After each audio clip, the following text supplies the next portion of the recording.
Yo, and welcome to another episode or issue of Nerdflow Podcast. This is issue 183. What is up, y'all? What's up? Good was good. So, Howdy. this week on Nerdflow Podcast, we're going to be discussing our visit to Mississippi Comic Con. We're going to be talking about Loki episode 2 and 3 because we're back from a little break from the Father's Day holiday from last weekend. So we're back again for another week of pop culture, nerd, fandom, anime news, video games, all that good stuff we talk about here on Nerdflow. If you're new to the podcast, we're also all episodes are available on all major podcast platforms as iHeartRadio, Google, Apple Podcasts, Spotify, Amazon Music, Pandora. We're pretty much everywhere now. So go check it out if you don't get a chance to catch the show live on Twitch. But yeah, man, what's popping, y'all? Aside from what we're about to talk about with this Comic Con, but how are y'all doing first? Shout out to all the dads. Hope you guys enjoyed your Father's Day weekend. Yeah, happy late Father's Day to all the fathers out there, royalty. Okay, you want to give us some input on how your Father's Day? My Father's Day was chill last week. All I did was like sit at the house and play the game all day, which is really what I wanted to do. So I was literally at home. Didn't do much. Wife made some of my favorite stuff, and I just chilled out pretty much. So it was that's my type of day. So I just chilled. Nothing special, nothing too crazy. Thank you, royalty, for the advice you gave me during that day, by the way. So appreciate you. Oh, early in the week, like later on in the week, the advice I gave. Oh yeah. Yeah. He listen to him if you ever need some advice on being a dad. He's up there. He got it. He got it. When you think, it's crazy how Father's Day is the least celebrated holiday. Why is that? Yes, it's way down on the list according to a list that I heard. I was like, Yeah, Number 20. I think that was it. Number 20. I think they said like St. Patrick's Day is like ahead of Father's Day. I'm like, for real? Halloween. So And I'm just sitting here like, wow. this is basically This ain't even an the Irish reason country. why, like Father's Day is because don't nobody really care about men holidays for men. It's not a good. It doesn't boom the economy. It doesn't.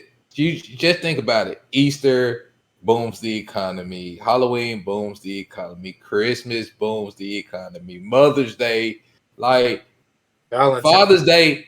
Father's Day might as well be kind of like one of those days, like Best Friend Day, Nurses Week.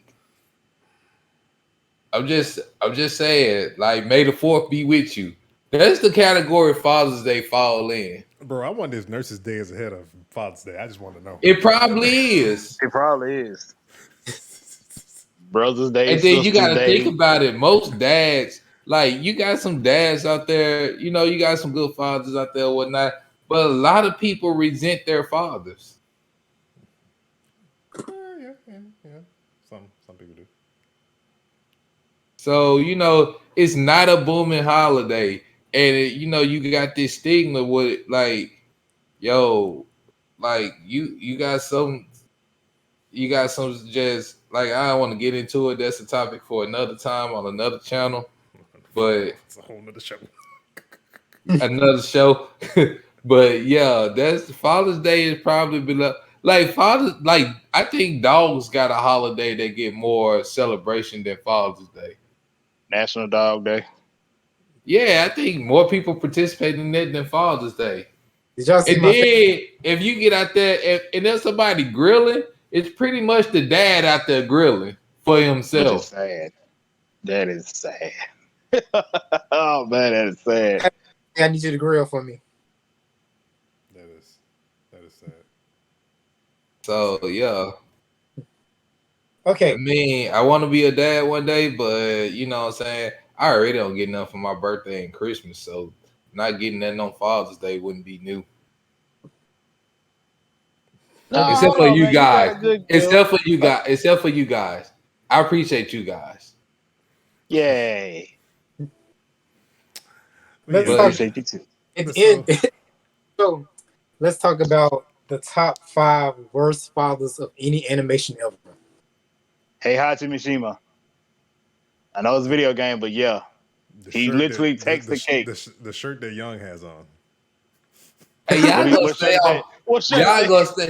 Y'all gonna stay off my point because let's just say Goku was dead most of the time. His kids were alive. You know why? Because he kept looking for fights. If he wouldn't have been looking for fights, he would have been there for the kids. But then the Earth would have got destroyed. At least he would have been. At least they would have had the memories of being with their daddy before they died. You know what? How about we just say Happy Father's Day to Piccolo? We just say Happy Father's Day to Piccolo because he's basically been the best dad other than Vegeta in the whole show. Piccolo was stepdaddy. This was worse. I said worse. All right, so worst dads in animation. I'm gonna say Homer Simpson. Facts.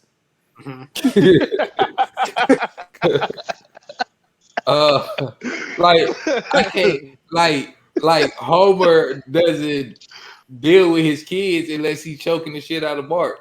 Pretty much. And Peter Griffin. I forgot about him. Facts. Yeah, Pete Tarded. Stan from American Dad. Yeah. And Rick from Rick and Morty. Rick from Rick and Morty. I'm like, most of these shows animated by the same person, or at least not the Simpsons, but these are Fox shows. Most of them. And Rick and Morty, but yeah, Rick from Rick and Morty. Hey, matter of fact, that's a duo. Both those dads suck. Rick suck as a dad and a grandfather, and Morty dad suck as a dad. Like, oh god. Yep. And those are just me not going deep into it because you know what I'm saying. If I just try to go deep into it, I had to go do some research and pull up some lists, and that's just off the top of my head. And I know, but I'm pretty sure it's some back in the past that's like you're a trash father. Somebody might say, you know, Howard Stark or something like that. You know, I was thinking Howard Stark. Do we want to add? Hulk's dad. Thunderbolt. He just didn't want his daughter to marry Banner, so. I mean, that was what you call it. What's Lois Lane's dad name? That was him too. Yeah, him same way. Same. This military dads don't. Yeah. Hey man, at least you know, at least you ain't offending nobody being called a dad. I'm just saying. Been offended calling saying the word husband, but that's here nor there. That was a whole different conversation. Oh, you just really had to bring that one up, huh? Oh yeah, we riding the wave on that one. I was like, you are offended because I said I had a significant other and they have a title? Get like me. It ain't that simple just to get like somebody though. Let's just clear the air in that one. Get to look. What about Omni-Man? He ain't on the list. Yeah. Oh god. Yeah. 2021. Oh no, wait a minute now. 2021 dad of the year. I find that kind of hard considering how much they, in my opinion, my timeline, they celebrated this man on Father's Day for some reason. I think I'm on the wrong timeline. I'm just sitting here like, that's a great father right there. He even had him next to Vegeta. I'm like, let's just think about it like this. At least he was a good father for at least 16, 17. I don't know how old Invincible is, but he was a good father and husband for at least teenage years. For at least a decade and a half. You know what I'm saying? But hey, look at it this way. He didn't kill him. Okay. He was 18. He was a good dad for 18 years. Basically, Invincible was grown, so he basically you already know the rule. Once you turn 18, your daddy don't like you no more because you just that dude in the other room that stay here. You invading on his privacy now. Yeah. All right, man. Let's get into things. So this past weekend so we do a lot of cons. If you don't know, if you're new to Nerdflow Podcast, so we tend to, if we are able to get to cons around the states or in the South for the most part, we go to cons. We go to Comic Palooza. We go to Mississippi Comic Con. You know, we go to what's the other one that's coming up? That's like freaking loaded right now. That's in Dallas. Oh, Celebrity Fan Fest. Oh, that's in San Antonio, but yeah, Celebrity Fan Fest. That sucker's loaded. But this weekend we went to Mississippi Comic Con. This is one of probably the first ones we've been to since the pandemic happened last year. And shall I say, from my cohorts here, Snapback and Briario, it was not a very delightful experience. So let's have That's putting it lightly. let's just have a little bit of story time from this weekend's Mississippi Comic Con. All right, y'all, just ease ease into it, build it up to a crescendo. It all started I think the whole thing was a at crescendo. 7. All started at 7 in the morning. Started at 7 in the morning. We make a good drive to the Jackson. You get there. All right. So the thing is about the venue, as we discussed earlier, this is a different venue as opposed to what it was the previous years. So we get there. There are 4 lines at the door. You're already at a long line when you get there. And then as you get to the door, there's, of course, the bag check. Get through the bag check. That's when your problems begin. Because there's supposed to be a line that's supposed to, from my POV, I don't know about BR, my POV, the line was apparently snake, but you can't really call it snake because of how much jumbled mess it was. And then you make yourself towards an open area where it's still a split line for the pre-orders and the people who are buying it just that day. The people who are just buying it that day, there was nothing but a straight line, like literally a straight and narrow line, as opposed to the pre-orders who literally looked as if we were on Snake Way. Just when you thought it was gonna end at various points as you're moving up the line, it doesn't end. It gets worse. So you get there, you get your wristbands, you go into another building. Is exactly. See, it's like they have signs that says follow the cons, and I just remember walking. It felt like 10 minutes to get to the main thing, the main stage of everything. So you get in there, you're walking around. Of course, you got your vendors. But then, of course, the main attraction. The main attraction for this convention, of course, was Billy B. Williams, Chris Sabat, Sting, JBL, Karen Ashley. Who else? Todoroki. He was there. The wrestler Sting, not Sting. Okay. Yeah, the wrestler Sting. So I, along with Royalty, we're diehard wrestling fans. Of course, that's going to be the first line I get to. Goodness gracious.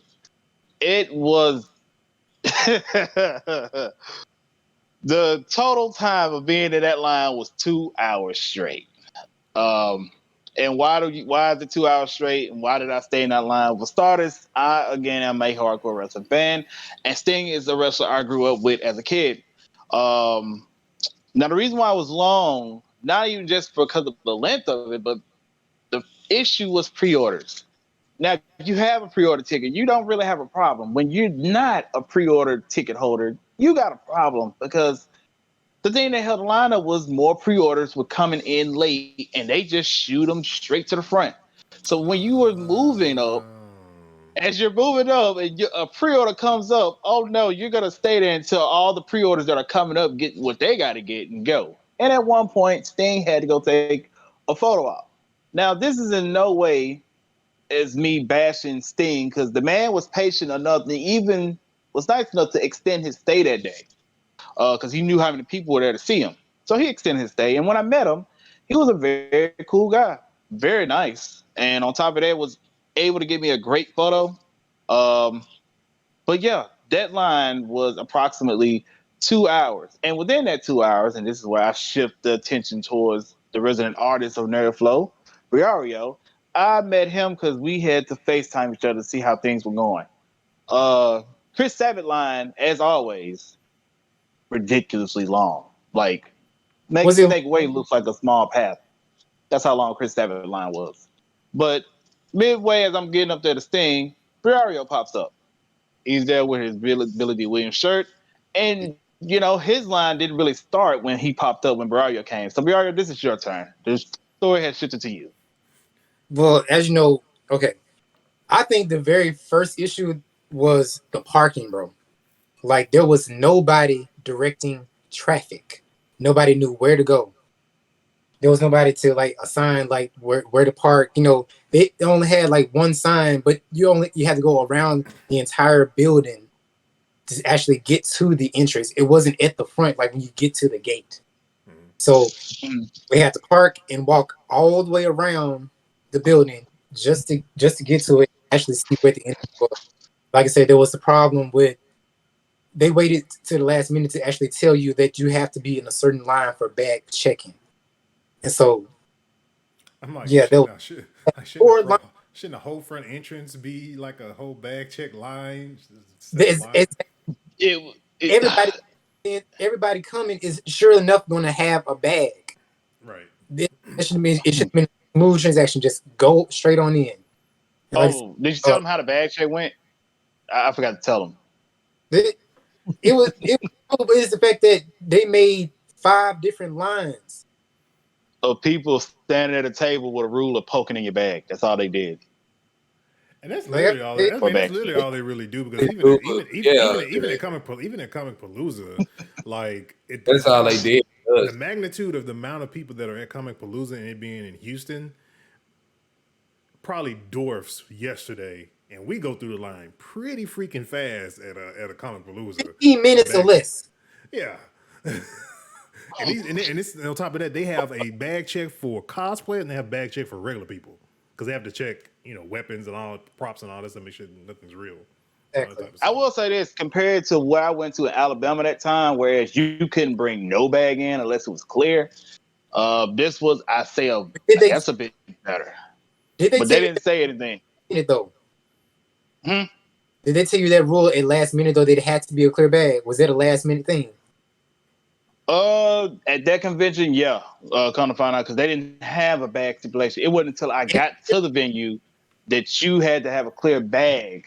So with this one, I just went ahead and got a see-through bag, a little mesh see-through bag, and just went from there. Just like, all right, it's see-through, so this ought to make it even more easier to get through. But thing was they were really stressing people out about the prop checking. Now, from previous years, that went smoothly. Bag checking went smoothly. This year, everybody was getting frustrated because, like I said, the bag check and prop check should have been the same thing. Yeah. Cosplayers should have been in their own. I mean, just going off of a format of what we used to see is just cosplay people should have their own line. Just simple as that. So in the line to get into the building, at least 40 minutes, and then waiting in the building to actually get into the actual event took 2 hours. Jeez. We arrived on time, but I guess we really underestimated the fact that it's a con that's beginning in the new year. Yeah. And people post-pandemic. And on top of that, what you have to also remember as well, and I always have to remind some people of this sometime when it comes to like certain stuff, everything this year that's a first time happening from a year removed from it is going to be extremely, extremely, extremely crowded because you got to think. Some people literally stayed their butt at home for a whole entire year, didn't go anywhere, and now they're finally able to get out. Everybody's going to go when everything pops up. So, Missouri is going to be super packed next month. Comic Palooza is going to be super packed next month because people didn't get a chance to do their cons. Are you guys prepared? So I'm fine with it. I mean, I know what it's going to be when I get in there. It's either going to be as what I expect or worse. Pretty much, because like we would get there like super early. Yeah. But I got a feeling like super early isn't gonna work this year. Yeah, because I don't stay tonight. You gonna have to stay tonight. And the thing is with us when we go to Comic Palooza, and that's the thing that's a little bit different. We tend to not really deal with the general public line when we go because we're media. We have our own separate line we go through. So we don't really deal with crowds because we're a podcast. We don't deal with any of that, honestly. So I think I don't cause see right now I'm kinda on the fence when it comes to Comic Palooza. It's like if I go general admission, then I'm gonna be in line with everybody else. Cause if we don't get because I'm starting to feel like they're not gonna be if they give out Gonna media be doing passes. media. If they do media It's passes, they're gonna be super selective with it. Now, if it's like a similar person that has dealt with us like the podcast people before and they recognize us, we've been there, consecutive years, and then we probably have a high chance of getting one because I mean we are on the page of the freaking website. But yeah, So but what, getting what back. yeah, Okay, so Uh, my family and I, we finally get in, but we still haven't like just a few more problems. It was hard to find exactly once you get into the entrance, you have to go down this long hallway where the entrance is you can only get in if somebody was opening the door. There was like, so where's the entrance to get into the actual, vendors? That's what we were looking for. how much staff did they have on duty there? Let's just I kind of don't because staff is because pretty much like in Compalooza, they're like literally directing you. Okay, you need to make sure y'all go this way. This is get to the exhibit I don't floor. That type of thing. yeah, about that call it staff. About that. No, no, No no. money, Seriously, it's no like, money, no honey. how can I say this? How can I say this, Bro? You remember that time you was giving that picture to Kel Mitchell? And you remember that guy that caused issues, the staff yeah. guy? We don't do Pretty much, this is what it was like. Except it wasn't so much as rudeness for most of them, but it was so much as you're not really coordinating this very right. dude was an ass. So, yeah, Just say that dude was an asshole. that guy was. You had a few that actually was going to help out. Shout out to Eric out there if he's watching this podcast. Thank you so much. But you Yeah, have a few that did sit here and help out, and I applaud those people. But yeah, back to Riario about your experience going to meet Billy D. Williams. Okay. So I knew that was the first thing I wanted to deal with because I wanted to go ahead and get it over with. But unfortunately, when I got into the line, he was leaving to go do his panel, which is an hour, because he was only going to do two sessions to where he was going to do the photo op for people, and that was going to take an hour as well. Get back. I'll say so. We had to wait an entire hour because the panel is a whole hour. Okay, I was thinking to myself, should I get out? Should I get out the line? No. I'm like, I'm already in there. I might as well stay. I wait the hour. That's when I was actually trying to FaceTime you, trying to see like, okay, where's going on? What's happening? Man, the wait was forever, and then to come to find out it had to be another 30 minutes for whatever reason. It was like, okay, it's coming. It's like everybody, we couldn't really social distance at all, but they made it mandatory that we put on masks in their line the entire wait. They were taking people out, people who had their cell phones out. They were really strict in Billy D. Williams' line. Oh yeah, you couldn't take any photos and whatnot. I remember you telling me that you couldn't take any photos or videos and whatnot in the line. When we arrived, there was some people trying to like actually pull their cell phones out to try to get like a quick snap of him. No, like not at all.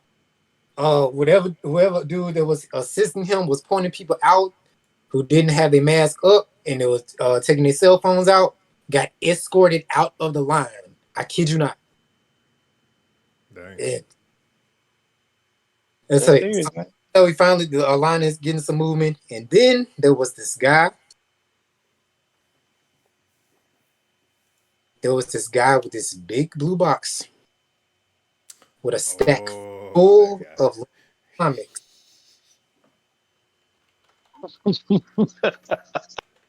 That one obstacle. Everybody in the line was pissed. He had a box full of what now? Comics. Poster Star Wars comics. There's okay. This is another obstacle was the fact that with Snap you had the pre-sale things to worry about. We didn't have that problem. because nobody had to do the pre-sale for whatever to get in the line. You are so This lucky. dude- Stack full of stuff, and so a few action figures he wanted to get signed. Everybody in that line was so upset, No, I bet. and they, Don't you have to pay for each autograph? yes, Oh yes. So Oh, he sat yes. there and paid for each though. Wow. That might spend his whole rent money. I know he spent his whole rent on that because Billy D, how much was his autograph? I can't really Because I discuss. know Price. Billy was the most expensive one at the convention in terms of what you're trying to get out of him. It was in the hundreds. Let's just say that 100 and something. That might spend his whole rent on that boy dropped a whole G on Billy D. No, he spent more than a G. He spent his rent money, man. For real. They were saying, "Hurry up!" So like How much you seriously, got, buddy? every time we would go to Comic Palooza or whatnot, like if I just happen to glimpse and see somebody cool, I'm not finna break my neck to go spend all this money just to personally see somebody with my eyes, shake a hand, or take a picture. I'm not finna do it. And it really ain't that important to me. Because I'm always thinking about is something more important I can do with my money. And that's right. And that is to build your army of Kakarot's. No. And buy swords. Like, so exactly what Chris was saying. That was in my mind while I was waiting. So, because I'm thinking like now I'm doing like investments and stuff. So, like even back then it was just like, man, I'm not gonna spend that much. But now it's like, do I want a picture or do I want to go and buy me some cryptocurrency or buy me some stock? And think I'm gonna buy the crypto or some stock. 20 years time. I'm calling it right now. 20 years time. There's gonna be this Goku robot, right? And then it's gonna be another one and another one and another one. And you're gonna see him in a suit. You're gonna see Young in a suit. I'm thinking more realistic. I'm thinking more realistic nowadays. It's in the future. And a big Gundam appears. That's more realistic right there. That man is freaking Pacific Rim in the flesh. I didn't like it. Like I ain't like the way they Jaegers look. I wish that that was just a Pacific Rim, getting back into some nerd, like other nerd stuff. It gave me hope that a legit Gundam, Pacific Rim, and because Gundam, well, I'm just gonna say Gundam Wing because gives me hope, or like a Robotech movie, like Transformers and Pacific Rim give me hope that could be done because Wing Gundam had its transformation into a jet and basically a space a rocket, well I'm gonna say a shuttle jet, whatever you want to call it, but I don't see it ever happening or a movie or something because Gundam is not popular enough where they would think they would make money off of it. Mm-hmm. Investing that much money to get it to make a movie out of it, which I feel like they'll make it trash. All right, what else we got? Was that it? Okay, I finally made it to it, and the relief, came in. Whatever, I was cool, calm about it. So this year I gave I did a portrait for Billy D. Williams. Of course, the experience had to be brief. Didn't really say much to him, but I gave him a portrait that I drew in Procreate. Mm-hmm. And so it was a really big copy because he's an artist as well, and he paints. And so I told his assistant that I wanted to give it to him. It was a really big, like 16 by 20 piece that I gave him with my signature on it. And I had my copy, and because he had his thing where he was giving out, not giving out, but he had his pop figures from the last Star Wars movie. He had a lot of those like already signed and authenticated, so you could either pay for those or pay for a picture. So I already had a copy of the drawing that I had given him, and that's what I wanted to get signed, and I also got it authenticated. So here it is, guys. I'm finna show it to you. Oh, that's what's up. Hey, that's Yeah, what's up. That's awesome, bro. there's the authentication sticker. So I gotta get this frame. It was really cool, man. Get it framed. That way, when Lord forbid, Billy D Williams pass away, you can just be like, eBay. I'm not looking forward to that. But yeah, that was cool though, and he thanked me for it. And his sister had called me back. He said he wanted to thank me for giving it to him. Yeah, and it put his face Why on. don't you bring them back and we Hey, can man. both share Colt 45? It's nice. Oh God. But yeah, Well, Riario, I'm gonna say this, man. The odyssey you went through when it came to getting that portrait paid off. So that's the one thing I can say when it came to these lines at the end of it was, despite the adversity you did have to face to get to where you had to go, it paid off. yeah, Mm-hmm. That's the one thing I am gonna say. What I am not gonna say is that I did not leave here, and I make it a tradition every convention I go to go get a figure art. I couldn't get it, sadly, because I'm be moving soon. I gotta save my money. But other than that, I did enjoy myself. Huh? Okay. yeah. For the people that weren't really waiting in line to see any celebrities, they got a chance to buy all the vendors because as soon as I got out of the line, most Oh, there was nothing else. majority of the stuff that people were vending out were like sold out, and like all the good stuff was taken. But I did get a chance to see our boys Marcus and Greg from the artists and writers for To See You Airs, and I wish Tick was on the show tonight because I did get some copies. Ah, man, that's nice. And they were Nice. Greg actually remembers our family because we always go together as a group. He's like, "Where's your crew at this year?" And fortunately, Tink's not here with us. She was in Texas at the time. And they always look forward to seeing us. We always look forward to seeing them. I even got my one of my recent pictures from Marcus was this right here. Oh dang. What's up? Oh, that's nice. The That's one dope with, right there. That's excellent. yes. So I had to add it to my collection of some of his artwork. I still got to get some frames for it, but still, it was just so great to see them again. And then I went over to Karen Ash's table. I was like, since I got a chance to look around and everything, let me go to her last. And it was a wonderful experience. She loved the mask that I had. She found that it was very, very interesting. This year, because of COVID, I got to wear this little thing right here. Get to see my face through it. And it kind of went with the theme of it. So we got to conversate about that. And unfortunately, I didn't have any artwork to give her. I would have loved to. And so I'll probably do that in another time. I get to see all the other Rangers because I had a really cool experience with David Yost, David Field, and Walter.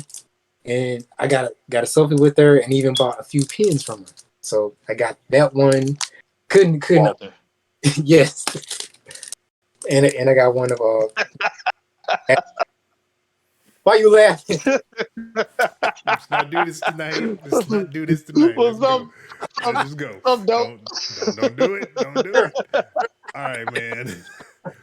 That was our recap of Mississippi Comic Con. Hopefully next year the date will coincide, not fall on a very important holiday where somebody can't get off, and hopefully we can all be at Comic Palooza next year for the first time ever where everybody's here. Well, good news for you. Mrs. Snapback has made it a very adamant thing of going next year. So there you go. Hey, I don't have a choice now. Hey, I just want to let you know. I just want to let you know this right now. In Houston, they have Houston HISD has a massive teacher hiring event going on. I think she's done with that. Now, if you have a library thing though, now you give her some library wise, she gonna fall for it though. Should they remember the library that's over here off of Fry Road actually? But okay, but let's keep moving. Let's see. Okay, let's get into. So we had the Titans season 3 trailer dropped while we were off on break. And yeah, definitely Man. a teaser to see. We got to see basically a silhouette or a glimpse of the Joker. Basically doing the deed that turns Jason into the Red Hood. And the thumbnail for the teaser trailer is actually it literally actually the Red Hood, him in costume as the Red Hood. So we get to see in the trailer pretty much the event the scene that kind of leads to him becoming Red Hood. Crowbar in hand. Yes, Man. crowbar in hand. And Man. I think Titan starts next week. Not next week, but next month. For Titan season 3, because I saw a commercial last night that they're actually getting ready to drop season 1 on TNT, because originally that was the plan. That's where Titans was supposed to originally go before DC Universe became a thing. It was supposed to be a TNT series, is what it was supposed to be. But they're gonna edit some stuff out from of course, because But there's a lot of gory stuff in season 1. So they definitely Yeah, edit out but on TV. shows like that don't belong on cable, bro. Especially with the way they curse and stuff. Well, Like it just, cable now is a different from what we used to know of, because there's some words that have come out upon some shows on cable that I've seen, and I'm like, oh, they can say that now.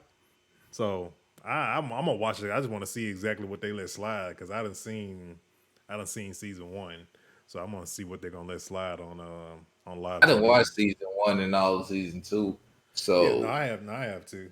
But it's gonna be interesting. It's gonna be really good to see it back finally. I'm just as far as like I'm excited for He-Man coming out next month on the 23rd.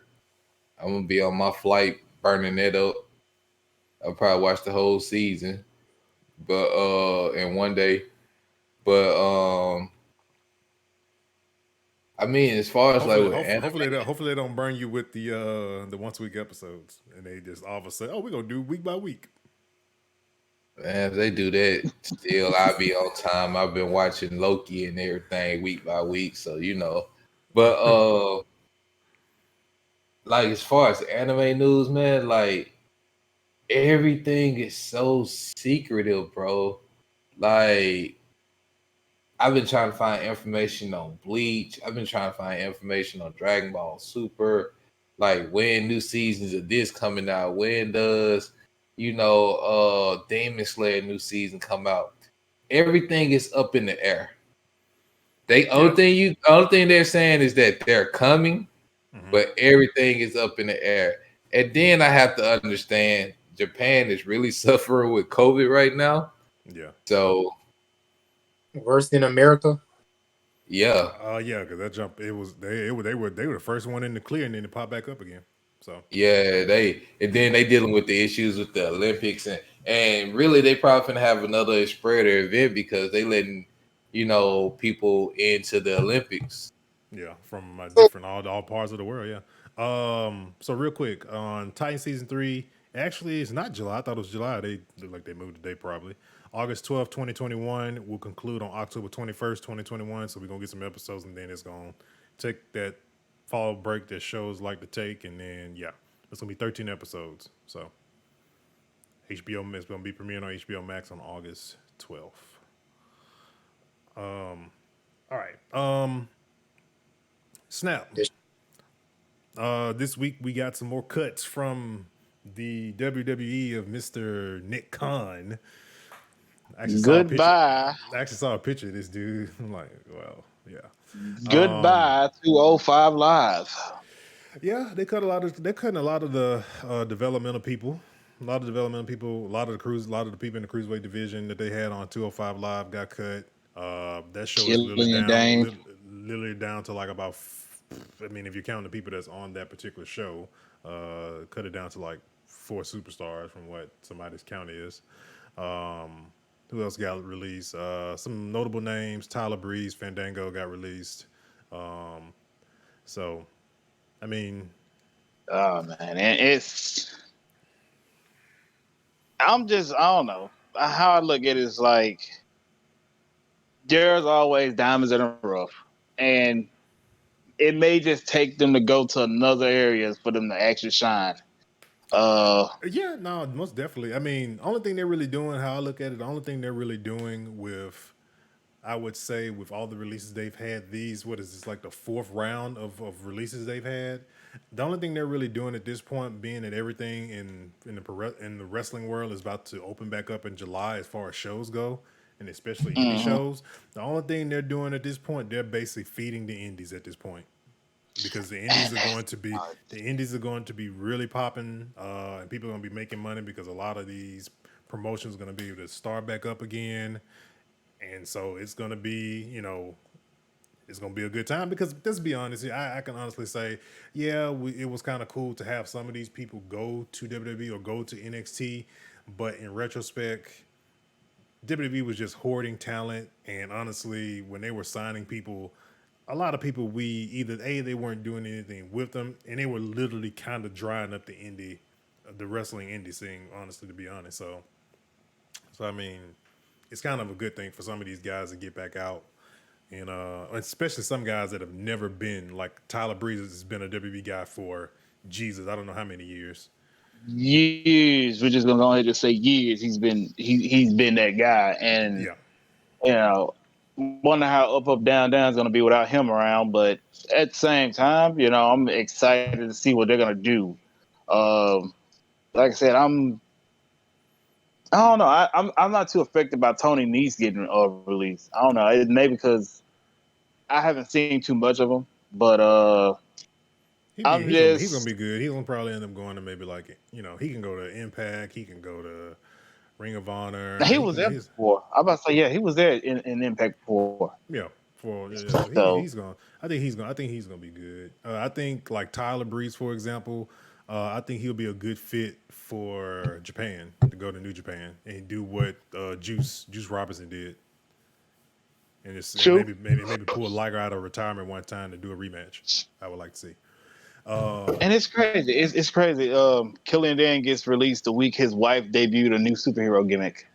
Yeah, and also Nick Khan said he doesn't care about because WWE had a kind of had like a thing where like they wouldn't put married couples on separate shows so they can travel together. But Nick Khan's like he does not care. He does not basically he said he does not care what talent has going on, whether it be married or they have any type of like segment or storyline going on with them as their character. He will automatically release them if he feels like they can because they're basically budget cutting. That's basically what they're saying. So, but that's that's the follow up with that thing. All right, let's real quick. Let's talk about So we missed the recap on E3 2021. That was supposed to be kind of like the main thing, but of course, the world the pop culture world continues to move if we don't report on it. We had Nintendo Direct. We had was probably the biggest thing going into that second week of E3. Honestly, we didn't kind of get what we thought we were going to get from Nintendo, which was the announcement of the Pro. So we got, our usual Nintendo Direct Treehouse thing with some games. We got a new Metroid game coming. What else do we have in there? What else was notable from that, Young, that you can remember? I know it's been a minute. It's just I think Metroid. They got like a new Mario Party game. Oh, we got Breath of the Wild 2 was announced. Breath of the Wild 2. It was announced. Yeah, So it was. we We don't got we know. got we got the infamous title screen that gamers swear they don't like. I just Smash. Oh yeah, I announcement for Smash Tekken characters coming to Smash. Yeah. Kazuya. This ought to be interesting. as far as with Nintendo, I need them to. How can I put this? I know what I I can say while you thinking though. I can say what I said last year about them is with the Nintendo Directs. I get that they want to have the producers or directors of the games talk about the games, but it pulls down the excitement about something when it's subtitled and it's spoken in a different language. I feel Nintendo really needs to get some American voices to represent Nintendo and be that talking face for them during E3 because the excitement translates better when you understand it because that's a good portion of their Now audience. for the games that they made, like for Mario and the Rabbits, that was made in Sweden, I think. So they had a Swedish guy. Yeah, which I can deal with somebody if they got a thick accent from a country. That's totally fine. But I'm just saying like the Yeah, main talking head of a person that's going to be because you know you have like I know Jack Trent is not part of PlayStation, at least not in a president capacity anymore. But he was sometimes lead theirs. For Ubisoft, you would have what's the black chick that used to always be on there from Arthur. Can't think her name. But anyway, but they had like because Ubisoft is French, so you would have like people that you know they get some notable names that were fans of Nintendo to really kind of portray that excitement as they're talking about it. Because I'm not gonna lie, sometimes just sitting there reading subtitles, trying to understand, you know, exactly they're talking about the game, it kind of takes you out of it a little bit to me, a little bit, at least for me. And I just feel just like yeah, I just feel like that should be. I think that's something they should really, really do. 'Cause, I mean, we used to have what you call it. Who was the executive for Nintendo that left? He's part of GameStop now. Actually, what's the guy's name? I can't recall. It's been so long. Yeah. So when he was there, he was like kind of like their voice. I feel like it doesn't have to be an executive. It could just be somebody that's you know a super hardcore fanboy for Nintendo that you know that's going to be very good at speaking and kind of telling that story of the new games they have coming out of E3. I feel like they really need that. For me, Nintendo, I feel like they talk too much. Like, and you don't have enough content, or like, why was you showing me hours of people playing these games that people don't care nothing about? So, you know, like, bro, like Mario Party, okay. Y'all play almost an hour and a half of Mario Party and just was talking. Yeah, yeah. Like, And I who think, doesn't know how to play Mario Party? and I think that's kind of like to go back to the previous days of like let's say like Xbox for example. Xbox used to have that very similar format where they would kind of like get the developers to talk about the game and the thought process of how the game came about and the vision they had. And I think PlayStation learned that they did that one year, learned their lesson, and they just went straight trailer route, did some artistic intro or whatever, or do some groundbreaking gameplay of a game that they know people were anticipating that you didn't even freaking know about. They throw that in at the beginning and they'll just show trailers back to back to back. And that's kind of like the format. And that's the format that Xbox went with this year, which kind of made their presentation more digestible and kind of made it and really made it better. Now, mind you, I know we did talk about how Xbox, I know some people were kind of lukewarm on it and things like that because Xbox is primarily they don't have IPs like PlayStation that are tried and true that you know that are going to be the 8s and 9s and 10s from a review perspective. But they do have some exclusives that are exclusively to them that they do have the chance. Now, once those games have been tried and true and proven to be, you know, iconic IPs of Xbox, then it'll be more of a thing where people will be more. I think people will be more hype about their stuff. But they've shown they're exclusive from year to year, and a lot of them, from a review standpoint, have not done well. So that's gonna be kind of like the litmus test for Xbox this coming year with the games they announce. So, but all in all, E3. I know overall it's kind of like for most E3 people, for my was E3 very, was a six this year. yeah, it was very loud. And then I'm pretty sure there wasn't. I know they say I think the exhibit halls were kind of open, but I'm pretty sure they weren't like full blown where it was like because crowd reaction has a lot to do with it as well when they're in the auditoriums. Yeah, That's a big part of it too, also. So that's another big thing. Key in the chat said he was waiting on Pokemon Unite news, but they released a trailer in a couple days after E3 instead of putting it in the show. Yeah, I don't understand like sometimes why they do that stuff do sometimes. that. Yeah, why they You leave it out, but then you throw up a trailer on YouTube that hey, this is another game.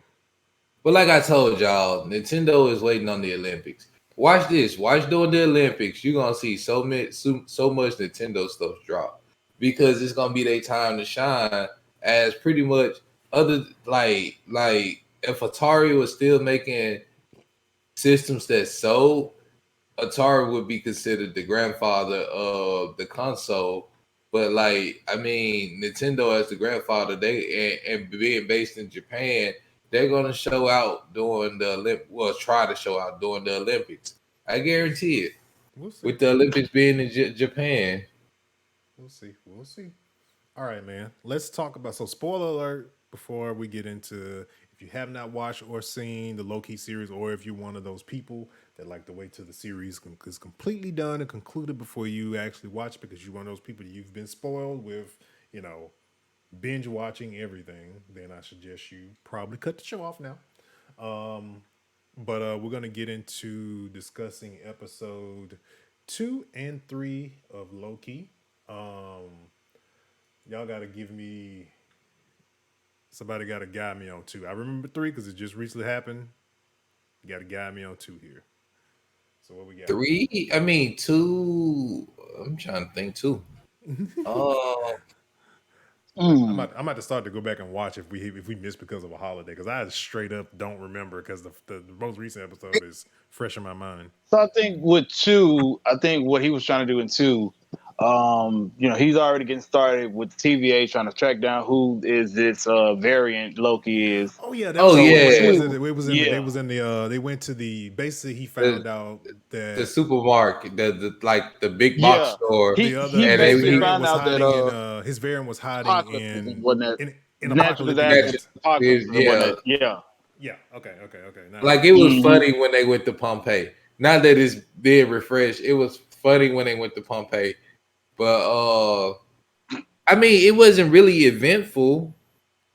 It like you could tell this really like a supernatural cop almost. Like it's a lot of betrayal, and you starting to feel for the variant because you kind of like her and Loki starting to get this connection and all of that. But we talking about Loki, so we already know he gonna betray her. Like the writing's on the wall. Well, I don't think he's gonna betray, because like even from the first episode, he even asked him like, "Why do you do what you do?" He said it's not really it's like he doesn't really have it in him to be, the person who he portrays to be. He does it because he feel like he has to. So I don't think he's really gonna betray. I think he's trying to ally another version of himself to find out the truth, because basically his plan initially was he wants to basically take down the TVA and be the kind of control time. Basically, was what he wants to do. Do you think he was really gonna pull through with that, or was he just talking to like get the attention of the second Loki? I think he was just trying to probe for the plan. What is the plan that the variant has? What's the plan behind taking out all these, taking out the ages and all this stuff? Like, what's really the big plan you have? Like, why are you doing this? Because you're basically taking I forgot what the little bombs are called that they use to reset the time or whatever. But you're still in all of these, and in the episode they basically caused a lot of like different what is it? What's the word they use? I can't think of the word they use. Caused a lot of separate timelines to happen, basically. All in all is really what. But then you also notice too in the supermarket scene, like the disaster. But she can basically pass with her power. She can pass her consciousness on to like different people. She's not like Enchanting. Enchanting. Because what she is, she's a mixture. What we kind of found out, she's a mixture of the female Loki and the Enchantress in a sense. Because a lot of people have still been waiting for the Enchantress to make her MCU debut, like in Thor. But it kind of seems that they've kind of like mixed those two together to make this is what we have. Is basically her. She basically has those type of powers along with a lot of the same Loki powers as well. What I will say though, because a friend of mine, where he told me, he's like, man, I finally watched Loki, man, did they really nerf the hell out of Loki? I was like, well, Loki's been nerfed from the jump since he's been in the MCU So, because what kind of threw me off? Well, no, it didn't throw me off, but it's like once they got in, like he's been nerfed, but he had like some type of skill. It's just like outside of the TVA, it was just looking like, because of course in the TVA he can't use his powers, but outside of it, it was still like, dude, you really getting your butt kicked, and you're not really trying to use your magic or nothing. You're right here in this box store getting your butt kicked. These, other than her consciousness being in these folks, and she talking through them, they're still human. You should be able to kick their butts. yeah. I mean, Like you really got even if you go to Avengers, the first Avengers movie is one good example because in the comics, Hulk has actually done the most famous thing when the puny human line when he throws him around. He's done that to him in the comics and he shook it off.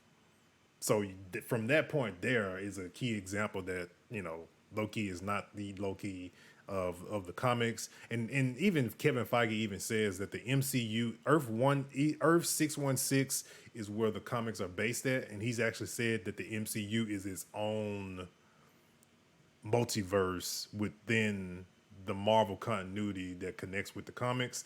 It's his own thing. So that's why we have a lot of different stuff, a lot of characters that are kind of like meshed together to make a character kind of like this female Loki, or the Infinity Gauntlet with the color of the stones being a little bit different from the comics, or one less stone and it should be one additional stone like it is in the comics, that type of stuff. So a couple things they take a couple liberties here and there with some things. But one thing about Marvel is like the liberty they take don't really, at least they don't piss a lot of people off. They're not doing drastic things that just gonna make people mad about it. So, but yeah, so that was primarily episode 2. Episode 3, we really kind of got to know exactly, kind of learned a little bit of kind of what's going on with this variant Loki, and kind of understanding, kind of getting a little bit understanding of her story as far as why kind of sort of what she's doing, or why she's doing what she's doing. It's almost the fact that how she combated her way into the TVA. Like she's done this before, and we're not going to get any more information about that till later on in the series. Like she's dealt with the TVA a lot because she has this information. She knew how to use that what's that gadget called? The setback. Yeah, she knew how to use that. Like it looks like she was once part of the TVA at one point.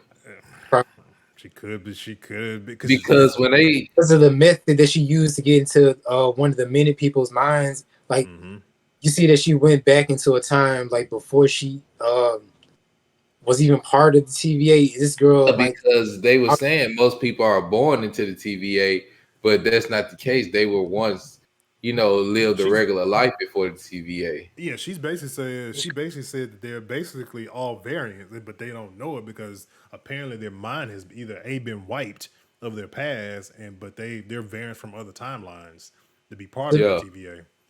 So do y'all think that goes for Morbius as well? Yeah, I kind of feel that. I think that's why he has that whole kind of thing with jet skis. And all that kind of stuff. I have a feeling he's a variant from like the early 90s or something like that. Yeah, or like 80s. Like even given his suit, he looks like he was probably just went off track during the 80s, like coming into the 90s, and like this pretty much. I feel like this is what's gonna lead to like we've been saying, it's gonna lead to Scarlet Witch, because I feel like they're gonna end up now like either a betrayal gonna come, or this is gonna end up causing the timeline to drastically shift. And Doctor Strange This is gonna lead into the new Doctor Strange movie, Spider-Man, and Scarlet Witch. Yeah, I mean, well, they've kind of alluded to that part with it being this season one is going to really affect those two movies. Now, also with the TVA, what's another thing they forgot to touch on from episode 2 is that when she set those bombs out, it set out separate timelines started to Timelines. connect them, and we saw the screen where it had these different Like, locations like with different. like, Yeah. And some people are saying the theories around the internet that it could be potentially like I'm thinking either it has to do it because what if is the next show that's coming up in August. It may affect the what ifs. So let's kind of like try to remember those dates because I know like the Ego Planet is on there as well from I forgot what year it was. But that's on there and in What If we're getting Star-Lord T'Challa. So let's kind of see if those dates kind of add up to What If, because What If is it's going to be an animated show with the voice actors some of them that play the actual characters that are in there. And supposedly in this show, at first I thought it was just going to be just like like a series that's going to be like a one and done type of thing. But supposedly they're going to do seasons and they're going to basically assemble a team, their own version of the Avengers, new version of the Avengers in this What If, but it's just going to be animated. So I'm kind of really interested. More that I found out about the What If show, so I'm kind of really interested to see it now more than ever.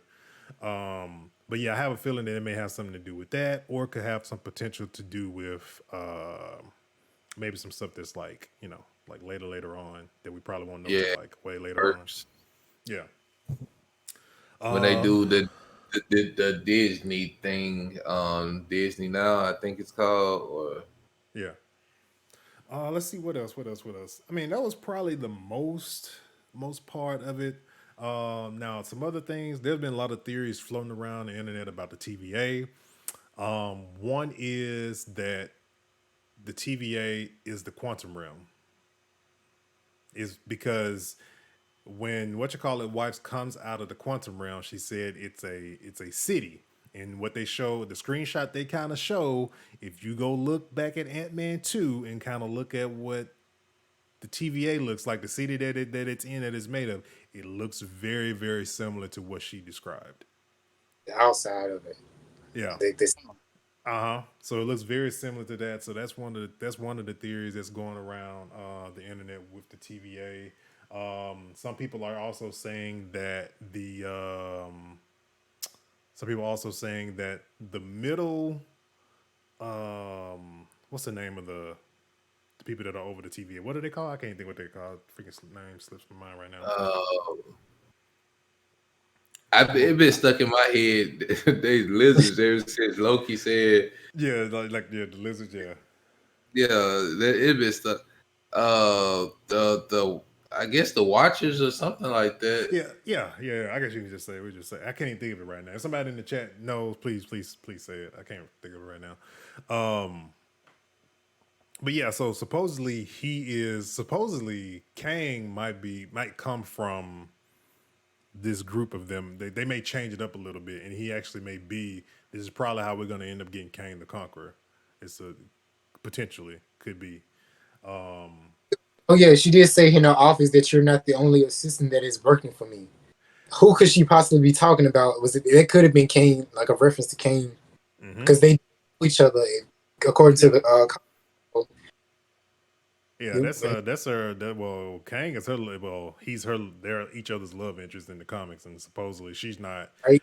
Her And as a she's character is not done. It's not just his show. And then she was talking about this. There's this. Well, female Loki was talking about there's this guy that she's been thinking that she's in love with. So what is she talking? Huh? Wasn't it like a postman she was talking about? She said a postman, I believe. A postman, yeah. And I'm thinking she's probably talking about what's his face? The y'all just said his name. I hate when my mind go blank. But the dude that was trying to Timekeepers. Thank you, Key. Thank you, Timekeepers. Okay. Yeah, the Timekeeper. But the guy that was trying to work with Loki, she probably saw because he got Postman vibes to him. Talking about Mobius. Yeah, Mobius. Like it's crazy. All thing I gotta do is just think about Morbius and think about Mobius. But yeah. But I got a feeling she talking about him. And he just looked different or something, or his mind white. Because they haven't interacted on screen, at least not to my Yeah, knowledge. and she probably mad at them because they wiped his mind clean. Could be. I want to see when they first have an interaction on screen. If she makes any type of like face or long stare, it's like, oh, that's what Young said. He said that. I'm gonna be looking for that. I'm definitely gonna be looking for that. I want to know if Minutes a real thing or is she just a simulator to play with people? Who? Miss Minutes. Miss Minutes, I feel like she's hiding something because she had like a spur of the moment thing when he was training with her or whatever, and I was like, or could it be a machine that's potentially, who knows? What if it's like a disguise, like, or something for something way more important? Like, it goes deeper than that whole animated video that they showed when he was first getting into the TVA. Mm-hmm. Like, we all see that it's all a lie now. Like, what's and the secret of the timekeepers is crazy because I really want to feel like there aren't any real timekeepers. Like, it's kind of like the Wizard of Oz thing. Yeah. Like, oh, you got this, but behind the curtain is really nobody. Because he even said in the office, like, have you even ever met the timekeepers? Right. See, so that's what I'm thinking. Like when you got mystery like that, it's probably just somebody that's handing these down. Because when I think back on Marvel, I've never seen 3 lizard people that were in charge of time.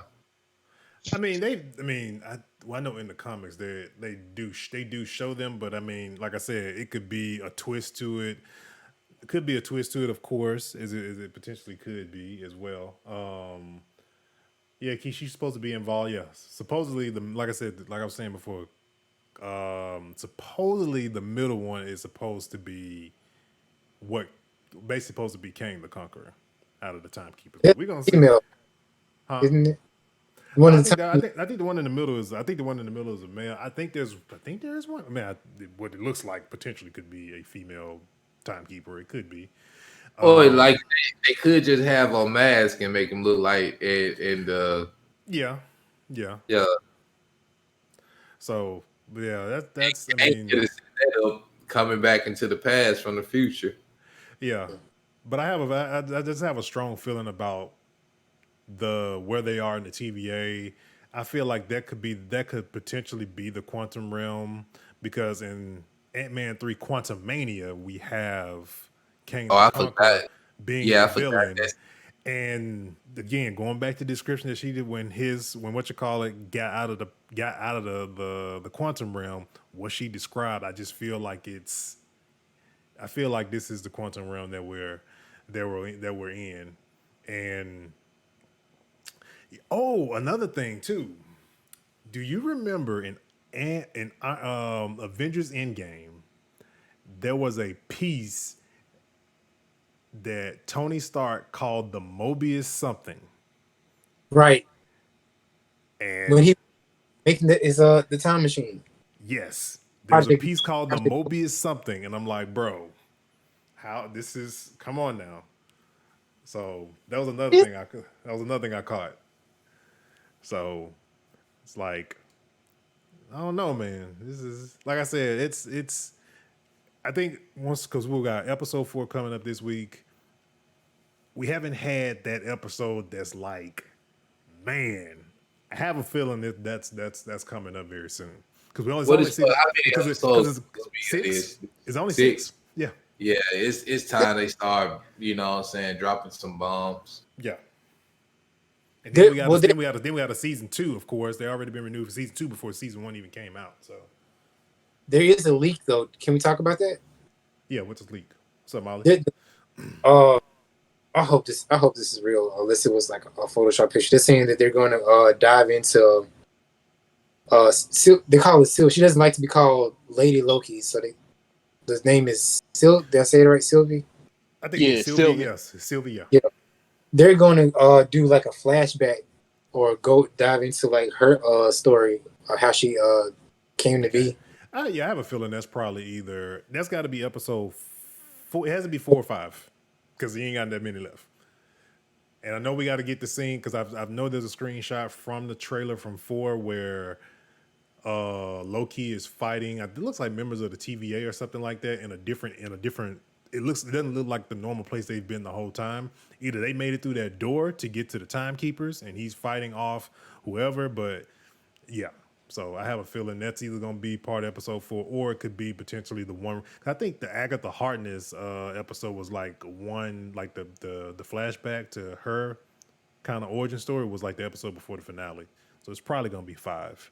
They got it, like I said, 4 needs to be like that episode. Just like when it ends, it's like, dang, it's got to be. We got to have one of those. We've had them in every show. And I have a feeling 4 is going to be that. And then, of course, 5 could be, like you said, could be potentially, if that's a leak, it could potentially be that kind of like backstory to kind of learn the story of why did she do what she did. Because we got to learn that before we potentially find out the truth. And then kind of more likely that origin is going to kind of give us a glimpse into, oh, it was really this that made her do this from this. We're going to have enough time to actually do trailer break-in where we get the scenes that we see in the trailer and just break them down to which episode it belongs to. So we got plenty of time for that. Yeah. Most definitely. All right, man. I want to say that's pretty much it for this issue of Nerd Flow, man. You want to talk about Shang-Chi on another episode? Yeah, we'll do that on another episode. Yeah, we're gonna kick off. We'll kick off that one because there's a lot of stuff to break down with Abomination and all that stuff going on. I definitely want to dive. You said what? I just want to talk. I got a few questions. I just want to talk. So yeah, we definitely gonna dive into that and into issue 184, man. But hold on, we got something in the chat. Did y'all see her telling the timekeepers they didn't have to bomb the Renaissance era? I wonder what that means for some people actually that know the TVA are present. Huh. Did they bomb? Did they bomb them? No, they didn't. No, when they reset the timer in the Renaissance era after the bubblegum incident. Oh yeah. Interesting. So was it the Renaissance era, or was that like, was it like a Renaissance festival like that took place in the 80s? I thought it was like, for a second I thought it just took place I thought it was just a Renaissance festival. That's what it was.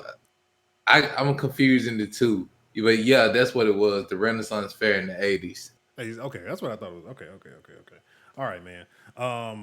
We're gonna bring it to a close. We thank everybody for coming through, hanging with us on Twitch, man. Please make sure you guys subscribe to the Twitch channel. Also, we'll be working on emotes and all that good stuff to add to the channel. In addition to that, make sure you go subscribe. Leave us a review on any of the podcast services you listen to us on. If you want to listen to any of the old episodes, all that good stuff. Yeah, man, we will catch you guys on next week's episode or issue of Nerdflow Podcast. And yeah, man, we will catch you guys on the next one. Holla. All right, y'all. Holla.